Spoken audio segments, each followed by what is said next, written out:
मैंने जो first time था अपना कॉलेज के साथ दिया था, उस टाइम में मेरा 342 रैंक आया था गेट में। पीएस मेरा उसको भी सॉल्व किया, 5 to 6 मंथ प्रेपरेशन की होगी। लास्ट ईयर मैंने टेस्ट दिए थे 15 to 20 टेस्ट, मॉक टेस्ट।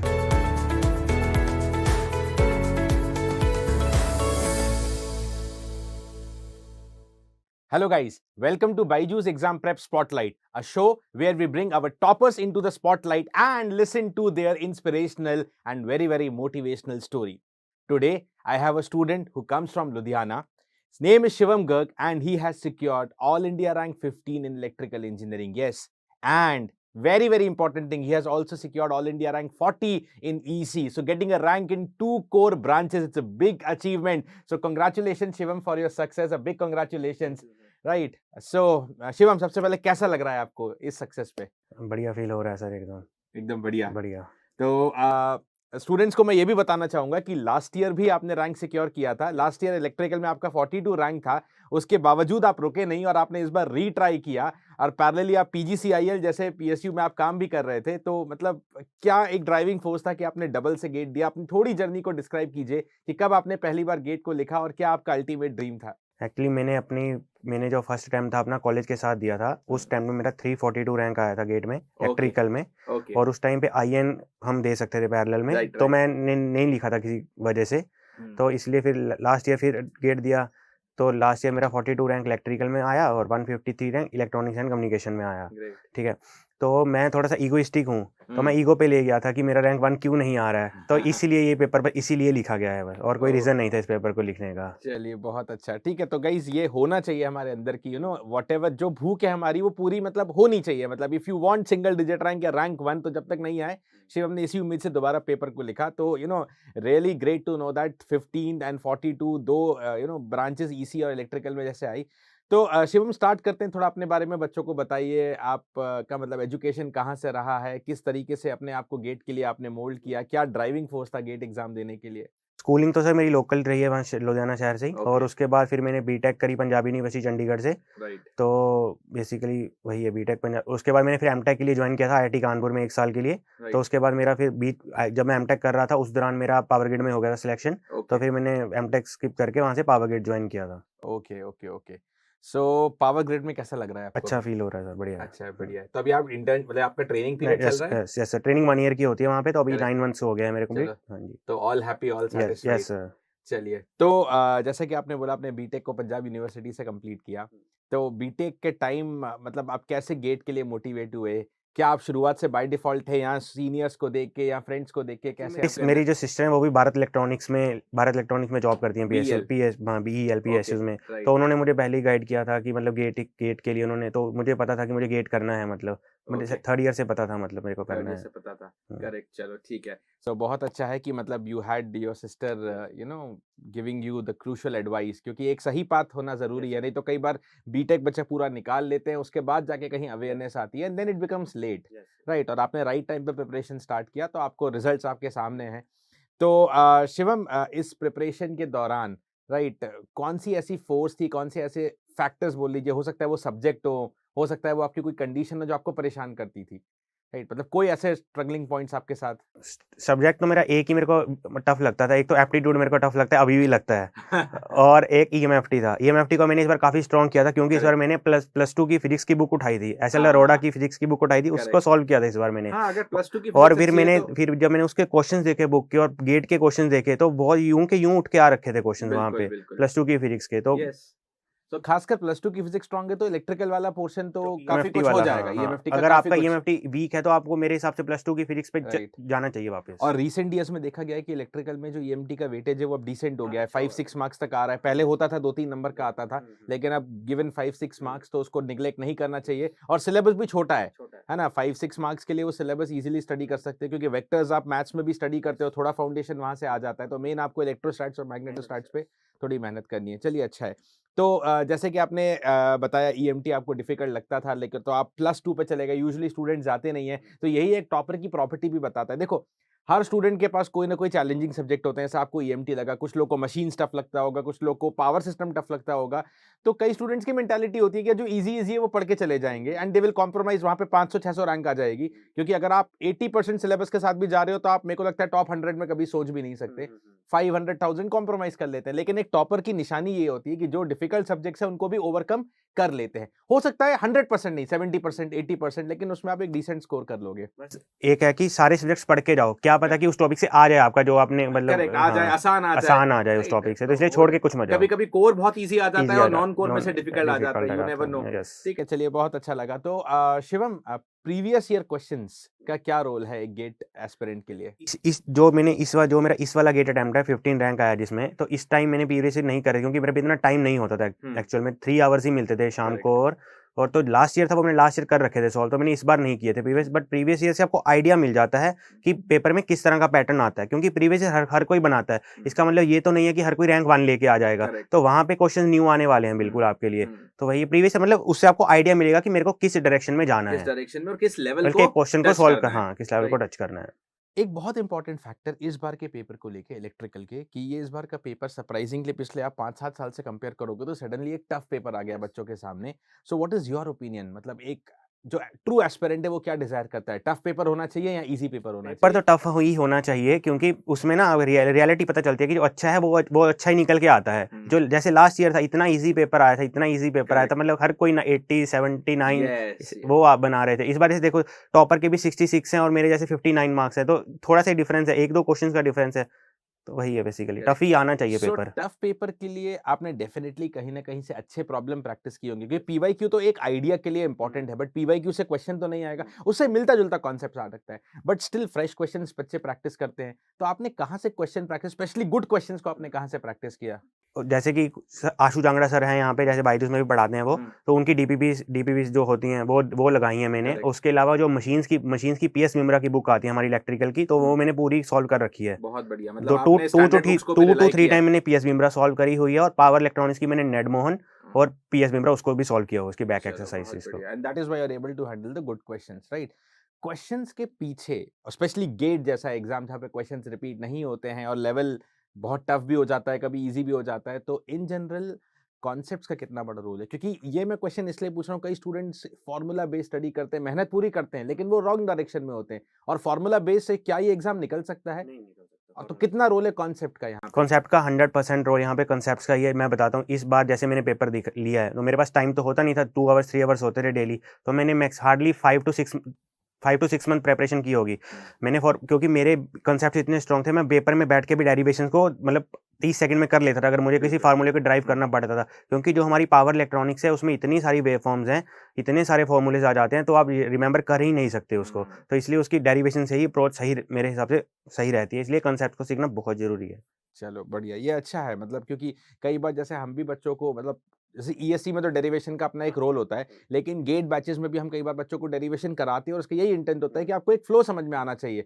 केवल फॉर्मूला आप रट लोगे तो उससे कभी नहीं होगा। So if you know the flow, आपको अगर डेरिवेशन कर लिया आपने थ्रू, तो आपको ना फॉर्मूला भी रिमेंबर हो जाता है अपने आप, मेंबर हो जाता है। और कहीं उन्होंने थोड़ी सी कंडीशन भी ट्विस्ट कर दी क्वेश्चन में, तो आप उन स्टेप्स को फॉलो करते हुए फाइनल नया फॉर्मूला भी निकालना पड़ा तो एग्जाम में निकाल लोगे। जैसे इस बार क्वेश्चन आया था पावर इलेक्ट्रॉनिक्स का, वही फॉर्मूला फेज कंट्रोल रेक्टिफायर का, उसको डेरिवेशन से ही करना पड़ना था, वैसे फॉर्मूला से डायरेक्ट हो ही नहीं रहा था वो क्वेश्चन। करेक्ट। तो ये बहुत अच्छी अप्रोच है एग्जाम के लिए। सो यू नो, गेट में एक बहुत बड़ा फैक्टर ये है कि बहुत सारे सब्जेक्ट्स हैं और बहुत लंबे समय की प्रिपरेशन होती है। तो कैसे अपने आप को इतने लॉन्ग टाइम के लिए आपने कंसिस्टेंट रखा? क्योंकि कई स्टूडेंट्स, बहुत सारे स्टूडेंट्स कैलिबर होते हैं, लेकिन उतना पेशेंस नहीं रख पाते, 2 महीने 3 महीने के बाद गिव अप कर देते हैं। लेकिन अगर आपकी 15th रैंक आई है या लास्ट ईयर 42 आई थी, तो आई बिलीव आपने हर एक दिन को, हर एक टाइम को यूटिलाइज किया। तो कैसे अपनी एनर्जी को कंसिस्टेंटली बांधे रखा? एनर्जी बेसिकली यही थी कि मैं तो कॉलेज की प्लेसमेंट्स पे ध्यान नहीं देता था, वैसे भी कॉलेज में प्लेसमेंट इतनी अच्छी थी भी नहीं, क्योंकि कई बच्चों को क्या होता है ना कि जैसे आजकल बहुत सारा कंटेंट है यूट्यूब वगैरह पे सब पे, तो कोई पहले वो 10 दिन इस टीचर को फॉलो करते हैं, 10 दिन उस टीचर को फॉलो करते हैं, तो वो उनको पता ही नहीं चलता, तो इसलिए वो छोड़ ही देते हैं बीच में, मतलब कंफ्यूज हो जाते हैं कि किसका पढ़ें किसका ना देखें। अगर एक टीचर ने ये टॉपिक नहीं पढ़ाया, दूसरे ने पढ़ा दिया, तो वो बोलेगा दूसरा अच्छा है, तीसरे का देख लिया, तीसरे ने कुछ एक्स्ट्रा पढ़ा दिया, तो वो बोलते हैं उसका अच्छा है। तो इस कंफ्यूजन में रहता है बच्चा आजकल। ये डिसीजन और ये फेथ होना बहुत जरूरी है। अगर आप किसी को भी फॉलो कर रहे हो, ठीक है, जो भी आपका हो, एक्स फैकल्टी वाई फैकल्टी, उस पर पूरा फेथ रखना टिल द एंड, भरोसा आपके लिए बहुत ज़रूरी है। नहीं तो आप ये हमेशा स्विचिंग मोड में ही रहोगे, राइट, और फिर गिव अप कर देते हैं बच्चे, मतलब कोई कुछ समझ में नहीं आता रास्ता। तो चलिए अच्छा, ये कंसिस्टेंसी बनाए रखना बहुत ही इंपॉर्टेंट है इस एग्ज़ाम में, क्योंकि अप्स एंड डाउन्स आते हैं। कभी आपका टेस्ट दिया होगा तो कभी अच्छे नंबर आएँगे, कभी बैड फेज़ भी आता है, तो you have to balance. So test, कितने टेस्ट आपने दिए होंगे और क्या एक रोल है टेस्ट सीरीज़ का यहाँ पे? जैसे लास्ट ईयर मैंने टेस्ट दिए थे 15 to 20 test, mock test 15 to 20 mock test. इस साल मैंने दिए हैं 5 टू 6, जो मेरी सबसे बड़ी गलती थी इस बार की, क्योंकि मेरे को टाइम इतना होता नहीं था मेरे पास, तो मैं 5 टू 6 मॉक टेस्ट ही दे पाया। तो वहाँ पे मुझे, जहाँ पे पेपर में, जब मैं पेपर लिख रहा था ना, मुझे लग रहा था कि मेरे पास टाइम कम पड़ रहा है पेपर लिखने, क्योंकि मेरी प्रैक्टिस उतनी नहीं थी, मतलब फ्लो पे नहीं था मैं उतना ज़्यादा। तो टेस्ट सीरीज आपको लगानी है, कम से कम 20 से 20 टू 25 टेस्ट आपको देने हैं minimum, full length test. Correct, yes. तो मॉक टेस्ट से एक्चुअली आपका एक एंटायर एनालिसिस भी आ जाता है कि जब आप 10-12 सब्जेक्ट्स को एक साथ हैंडल कर रहे हो तो आप कहाँ फेल कर रहे हो, कहाँ स्कोर कर रहे हो, टाइम मैनेजमेंट कैसा है, कॉन्सेप्ट्स आना अच्छी बात है, लेकिन क्या आप एक 3 घंटे के एग्जाम में 180 मिनट्स में वो 65 क्वेश्चंस को गो थ्रू कर पा रहे हो कि नहीं कर पा रहे हो? कई बच्चों को ऐसा लगता है कि यार 4 घंटे होते तो मेरी 1 रैंक आ जाती, but this are all rubbish statement, कोई मतलब नहीं, 4 घंटे ना है ना होने वाले हैं, ठीक है? सो ये टाइम मैनेजमेंट आपको मॉक टेस्ट ही सिखाएगा, वर्चुअल कैलकुलेटर की प्रैक्टिस हो जाएगी मॉक टेस्ट के थ्रू। तो इन एंड ऑल गाइस, हमेशा हम एडवाइस करते हैं मॉक टेस्ट तो आपको एज फार एज पॉसिबल देना ही चाहिए। उसके साथ-साथ सब्जेक्ट टेस्ट, टॉपिक टेस्ट। सो मॉक टेस्ट में कितने नंबर्स आपके चल रहे थे के अप्रॉक्सिमेटली? मेरे इस बार आ रहे थे 85, 86, 88, इस तरह से आ रहे थे। But that was on a 80 moderate plus, easy 80 पे। प्लस ही थे मेरे, 80 मतलब प्लस ऑलमोस्ट थे। 80 प्लस ही सो थे। मॉक टेस्ट का एक और ये एडवांटेज है कि बहुत इनिशियल फेज में तो नहीं, लेकिन लास्ट का जो एटलीस्ट 15-20 दिन या 1 महीने का फेज होता है, उस समय जो आपका मॉक का परफॉर्मेंस है, 100% नहीं, but that is slightly proportional to the GATE result, है ना? एक टेस्ट का नहीं बच्चों, हो सकता है एक टेस्ट में कभी खराब हो जाए या बहुत अच्छा आ जाए, लेकिन if you take the average of your last 5 to 6 mocks, है ना, वो एवरेज ही आपके गेट रिजल्ट से प्रोपोर्शनल हो जाएगा। मैंने देखा भी है, मतलब 90% स्टूडेंट के साथ जितने उसके मॉक टेस्ट में आते हैं, जितने आज तक उसने दिए हैं, उसका एवरेज निकालोगे ना, उसके एग्जाम में भी उसी के अराउंड आते हैं नंबर, उसी का अराउंड है, एटलीस्ट नॉर्मलाइज उसी के हिसाब से आते हैं। पेपर टफ इजी हो तो थोड़ा बहुत ऊपर नीचे हो जाएगा। सकता है। करेक्ट। सो सिलेबस आपने जब फर्स्ट टाइम, क्योंकि इस बार तो आप रिपीट कर रहे थे, तो डेफिनेटली सिलेबस आपका कंप्लीट था, आपने मोस्टली प्रैक्टिस और टेस्ट को फोकस किया, लेकिन जब आप फर्स्ट टाइम अच्छे से प्रिपेयर कर रहे थे तो सिलेबस आपका लगभग कब तक फिनिश हो गया था? 9 टू 10 मंथ्स के अराउंड हो गया था। तो लास्ट में कितना टाइम था रिवीजन के लिए आपके पास? एक मैं महीना, 2 एक्चुअली महीना? रिवीजन साथ ही करता चलता था। मैं बहुत लास्ट में बढ़िया। पाइल अप नहीं करता था कि बहुत लास्ट में बढ़िया। जाके रिवीजन करनी है। तो जैसे नेटवर्क्स पढ़ लिया, कंट्रोल्स पढ़ लिया, सिग्नल्स पढ़ लिया, तो बीच में उसको उठा लिया, मन कर गया कि चलो इसको आज नेटवर्क से शुरू करते हैं, तो करेक्ट, 5 दिन में खत्म करेंगे इसको। करेक्ट। तो मैं मतलब पूरा टॉपिक्स नहीं पढ़ता था, उस टॉपिक से क्वेश्चन लगाता था, देखता था कि कहाँ पे दिक्कत आ रही है मुझे, तो वो लिखता था। क्योंकि एक बहुत इंपॉर्टेंट है, क्योंकि गेट की प्रिपरेशन जैसे स्टूडेंट्स जानते हैं, इट्स 10 टू 12 मंथ्स प्रोसेस। तो शायद आपने आज नेटवर्क पढ़ा और आप सीधे लास्ट मंथ में रिवाइज करोगे तो ऑलमोस्ट 8-9 मंथ्स का गैप आ जाएगा, and you will be forgetting many of the things, and it's human psychology. ये आपके साथ या मेरे साथ प्रॉब्लम नहीं है, ये इन जनरल प्रॉब्लम है। तो बेटर ये है कि जब भी आप सेकंड थर्ड सब्जेक्ट पे हो तो थोड़ा थोड़ा फर्स्ट सब्जेक्ट को रिवाइज करते चलो, थोड़ा दिन में आधे घंटे का टाइम दे दो या वीकेंड पर टाइम दे दो, अपने हिसाब से आप स्ट्रैटेजी प्लान करो। तो उससे सबसे बड़ा फैक्टर क्या होगा ना, कि जब आपको लगेगा कि यार ये तो 2 महीने पहले पढ़ा था और अभी भी इससे बन रहा है, तो ऑटोमेटिक कॉन्फिडेंस बूस्ट अप होता जाएगा। नहीं तो एक स्टूडेंट्स की बहुत बड़ी प्रॉब्लम है, मैं आपसे इस पे डिस्कस भी करना चाहूंगा। बहुत सारे स्टूडेंट्स हर साल की कहानी है, स्पेशली सितंबर अक्टूबर के आसपास मैसेज करते हैं टेलीग्राम पे या अप्रोच करते हैं कि सर ऐसा लग रहा है सब भूल गए, और ये होता है बहुत सारे बच्चों के साथ, राइट? तो इसका क्या सोल्यूशन है? क्या एक्चुअल में हम सब भूल जाते हैं? नहीं, ऐसा कुछ नहीं होता है। एग्जाम जब, मेरी बिलीव करो, जब हम एग्जाम से ना 2-3 घंटे पहले भी आपको लगा सब भूल गए, मेरे कुछ नहीं याद है, जब आप क्वेश्चंस देखते हो ना, तो अपने आप आपके ना माइंड में आ जाता है और सब कुछ सॉल्व होने लग जाता है। गाइस, ये केवल एक मेंटल गेम है, क्योंकि सिलेबस बहुत ह्यूज है तो हमें ऐसा लगता है, ठीक है, लेकिन अगर आपने रियल में फर्स्ट टाइम में पूरी प्रिपरेशन की है, राइट, पूरी प्रिपरेशन का मतलब आपने कॉन्सेप्ट्स लगाए हैं, ठीक है, आपने क्वेश्चंस को प्रैक्टिस किया है स्टैंडर्ड बुक से या वर्क बुक से, प्रीवियस ईयर क्वेश्चन किया है, अगर आपने इतना फर्स्ट टाइम में किया तो आपका सब्जेक्ट सॉलिड है ना? ऐसा नहीं कि आपने फर्स्ट टाइम में केवल क्लासेस अटेंड कर लिया, यूट्यूब पे या ऐप पे कहीं पे भी आपने क्लास अटेंड कर लिया तो आपका हो जाएगा, नहीं। Self study is very important. तो you yes definitely have to get the right content, but उसके बाद आपकी प्रैक्टिस इंपॉर्टेंट है। तो अगर आपने दोनों का मिक्सचर रखा है तो बिल्कुल कभी परेशान नहीं होना है। सो रिवीजन पे आपने कितना, कैसे बैलेंस किया, क्या रोल प्ले करता है रिवीजन, जो आपने आखिरी, स्पेशली मैं आखिरी 30-40 डेज की बात कर रहा हूँ, क्योंकि वहां पे बहुत नर्वस होने लगते हैं स्टूडेंट्स। इस बार तो लास्ट के 30-40 रिवीजन ही कर रहा था, प्लस प्रैक्टिस कर रहा था, रिवीजन कर रहा था, अपने नोट्स को जो थे मेरे पास वही पढ़ रहा था अपने। और सबसे बड़ी गलती बच्चा क्या करता है ना, वो जैसे नेटवर्क हो ना, नेटवर्क की तरह ही लेता है, वो बाकी सब्जेक्ट्स में अप्लाई नहीं करता उस चीज़ को। जैसे कंट्रोल और सिग्नल जुड़े हुए हैं आपस में, तो वो ना अप्लाई नहीं करते उन चीज़ को, वहाँ सबसे बड़ी गलती होती है। जैसे ना सिग्नल में बच्चे डरते हैं कि इतनी सारी प्रॉपर्टीज हैं कि फोरियर सीरीज की अलग है, फोरियर ट्रांसफॉर्म की अलग है, लैपलेस की अलग है। एक्चुअल में वो सारी कनेक्टेड है, एक साथ कनेक्टेड है एक दूसरे से। फोरियर ट्रांसफॉर्म में कोई भी एक ट्रांसफॉर्म थ्योरी की प्रॉपर्टीज को समझ लिया ना, हाँ, तो बाकी सारी सेम है, बस आपको एटलीस्ट 90% आपका काम बन ऑलमोस्ट सेम हो जाती, सेम होती हैं तो उसमें। यस, तो ये कनेक्शंस निकालना बहुत जरूरी है, अप्रोच निकालना जरूरी है।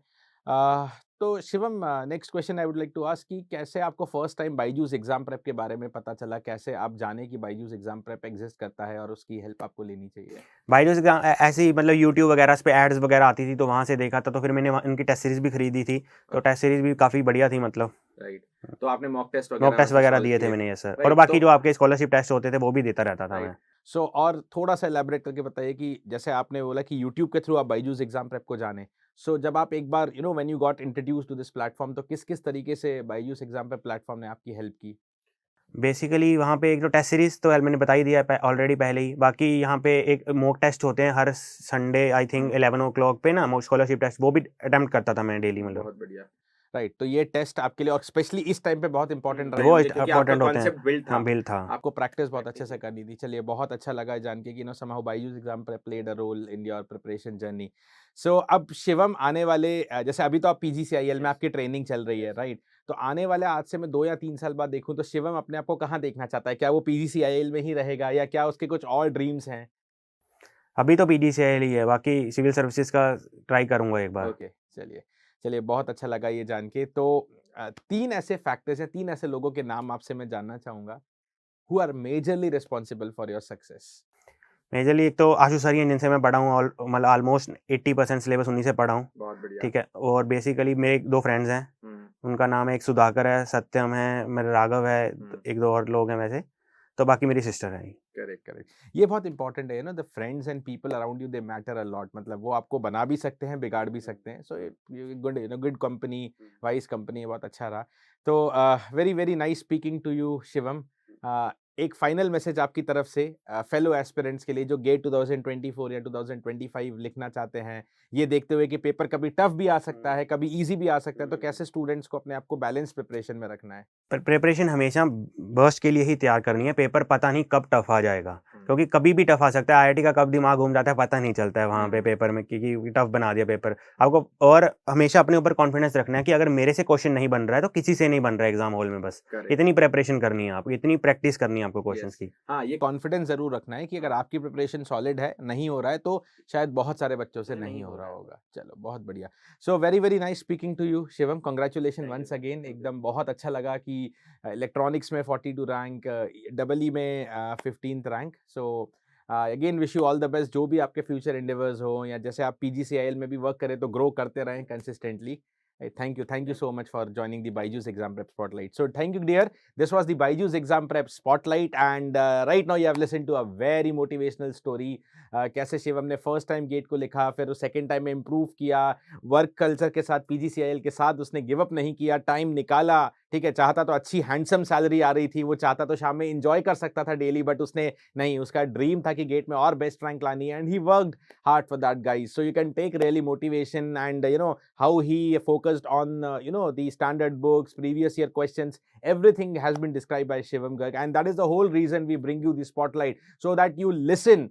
एंड देखो, हर एक की स्ट्रैटेजी अलग अलग हो सकती है, ठीक है, लेकिन जब आप किसी टॉपर्स को फॉलो कर रहे हो, स्ट्रैटेजी सुन रहे हो, तो कहीं ना कहीं कोई एक पॉइंट शायद आपके जीवन को या आपके करियर को बदल दे, right? So guys, I hope you have enjoyed this video. Thank you very much for joining the Byju's exam prep spotlight, and thank you once again Shivam. Thank you, congratulation. Thank you.